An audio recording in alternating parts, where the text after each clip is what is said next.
The U.S. Pentagon discovered Anunnaki subway bases in Iraq and Romania. We shouldn't be surprised. There are underground tunnels linking Scotland, Europe, and even the Giza Plateau. Now, one of the most important underground bases on the planet would house cutting-edge alien technology, more specifically of the Anunnaki. The base of Mount Bucegi in Romania, it has a sphinx on top of the base. In it, the side of Enki, among other great personalities of ancient Mesopotamia, would have taken refuge during the flood, and one of the most mysterious and enigmatic places on the planet, which is now given a lot to talk about.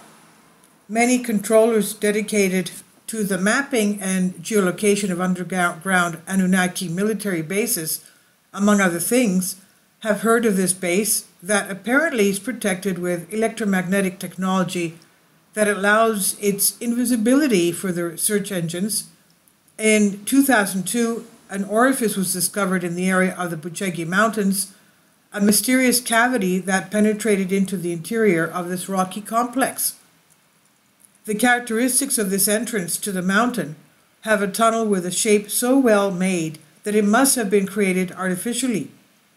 It has a perfectly constructed itinerary that the images and the satellites collected when scanning the Bucegi mountain, the mount with the sphinx on top, and that supposedly have two enormous walls of electromagnetic energy, conclude that it is an Anunnaki military base or something similar.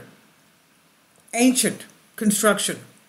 It's alleged that it was the Pentagon of the United States that discovered this base and who saw that the wall of energy in the form of a semicircle and the frequency of vibration presented by said door, quote unquote, in addition to its characteristics, had already been discovered in Baghdad, Iraq, just before the start of the Iraq War.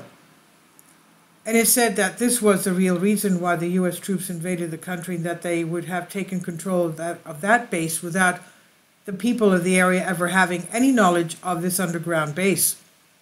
And the U.S. military would have managed to penetrate the base using most sophisticated weaponry available.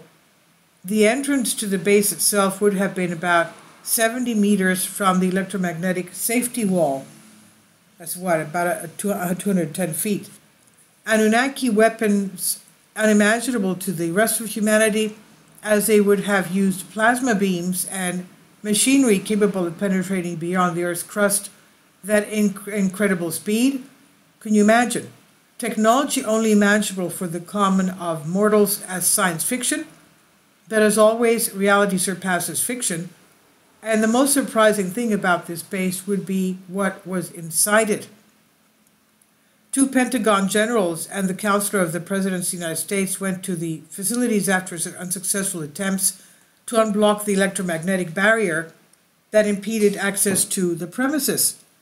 They managed to disconnect the power door that had done away with several soldiers, thanks to the latest technology used by the Pentagon, and which is top secret. And after that tunnel, they could access the large gallery that, despite having disconnected that wall of energy, could be seen with a great clarity. The other barrier, still active, that was just in front of the first, began to emit a greater energy. They continued descending and saw that inside other deeper galleries there were two enormous stone carvings, one in front of another, of about 2 meters high, 6 feet high, and in them they had carved a luck of cuneiform writing like the one on the cave of the tailor, those of the Titicaca Lake, only that this one is of unknown origins, such as the one that was in the monolith of Pocotia, that they present Proto-Sumerian characteristics. But that was not all they found. If you want to know everything about what happened, you can watch the videos on that and leave comments, please. And this is on Infinity Explorers by Anshu Vastava. Please leave your comments, and thank you for your support. Please support my Patreon account. The daily posts are 5 videos daily, and they are totally different from what I have on my YouTube channel. Thank you so much for your support, and that you find all my content so interesting. You'll find the Patreon account details in the description box below.